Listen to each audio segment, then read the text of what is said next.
take me home. Give me wings to fly.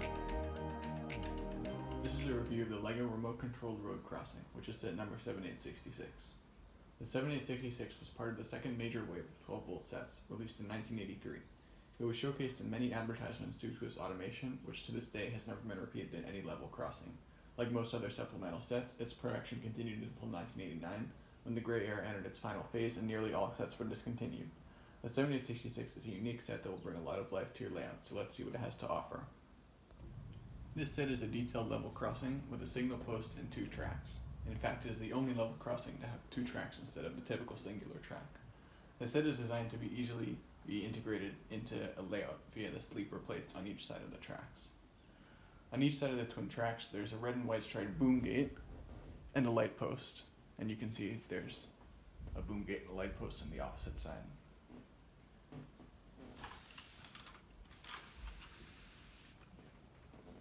The signal post is a simple build but a nice addition, and it has a rotating seat and a control panel for the included minifigure.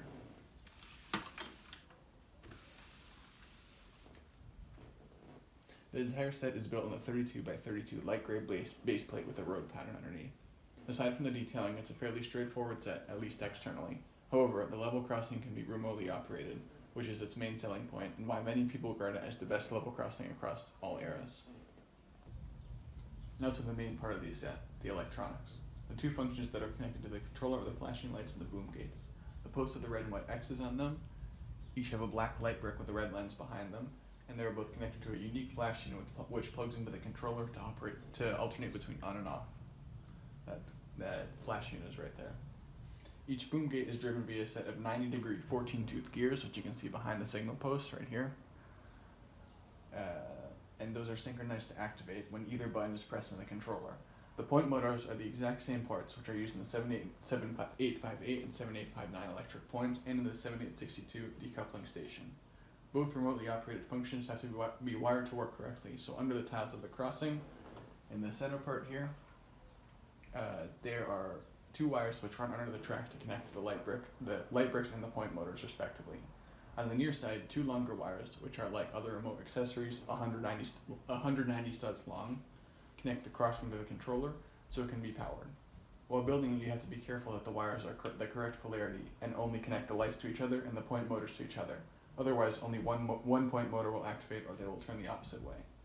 The remote control has 2 buttons with clearly labeled functions, either side here, and it connects to the transformer in the same way. It connects to the transformer in the same way that other remotes do, by plugging it into the side and securing it with 2 2x8 light gray plates.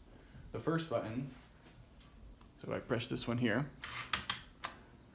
lowers the boom gates and it activates the flash unit, which makes both lights flash. The second button on the left raises the boom gates and deactivates the flash unit to turn both lights off. Electronically, the left jack of the remote functions identically to a point remote. So that's the jack right here. And that jack is connected to both point motors. It provides current. It only provides current when it is actively pressed, and of course provides opposite current flows for each button. The right jack of the remote, which the flash unit is plugged into, functions differently. When you press the button to lower the gates, it turns the electricity on with the current flowing only one direction. When you press the button to raise the gates, it turns the current off again. Interestingly, the flash unit, which is connected to the right jack, only works as a flash unit when current is provided in one direction. If the polarity is reversed, its output is static and does not flash. So if I were to flip the unit upside down and plug it into the remote, it would only turn the lights on, not make them flash. Of course, the controller for the set and flash unit are designed to work together, so if you plug the flash unit in, it will work as intended. Overall, the wiring is a bit tricky and you have to keep track of which cable activates what, but it's quite simple to use once it's built. The original box of the set is similar to the boxes of larger sets released after 1980. It has a flip-top lid which displays the parts under a plastic viewing window similar to the 7727 and 7755. You can access the parts by opening either of the side flaps and sliding out the blue cardboard inner box, which contains a plastic inlay that has compartments for the different parts such as point motors and barriers. The plastic inlay has a clear plastic lid which fits over it.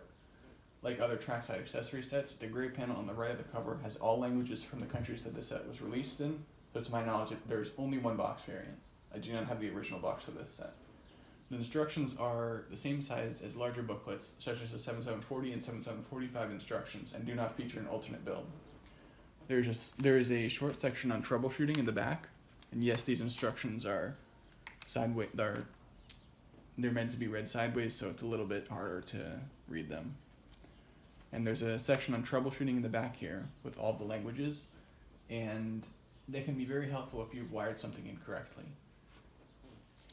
There's a couple pages here on what to do if the point motors are not activating, or they're activating opposite ways, or the barriers are not aligned.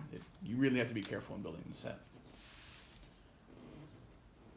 The back of the instructions feature the standard 1983 advertisement featuring some of the new sets that were available at the time. My instructions aren't in great condition, but they're readable, and I guess that's what matters. Like most other trackset accessory sets, the set does not include any stickers.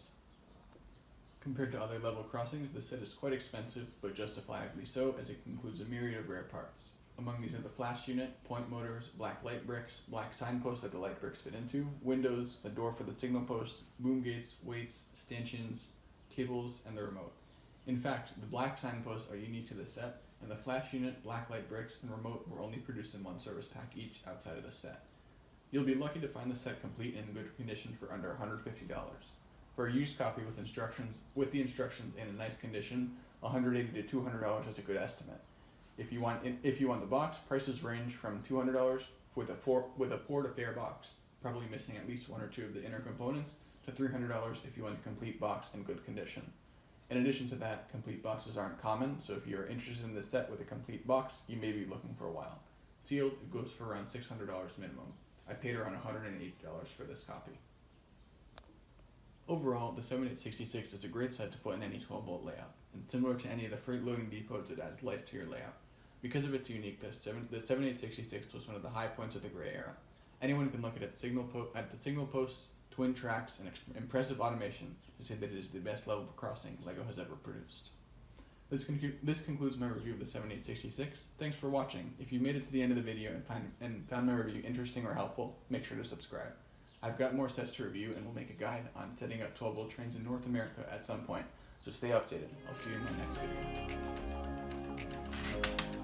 Castle in the sky. Won't you take me home?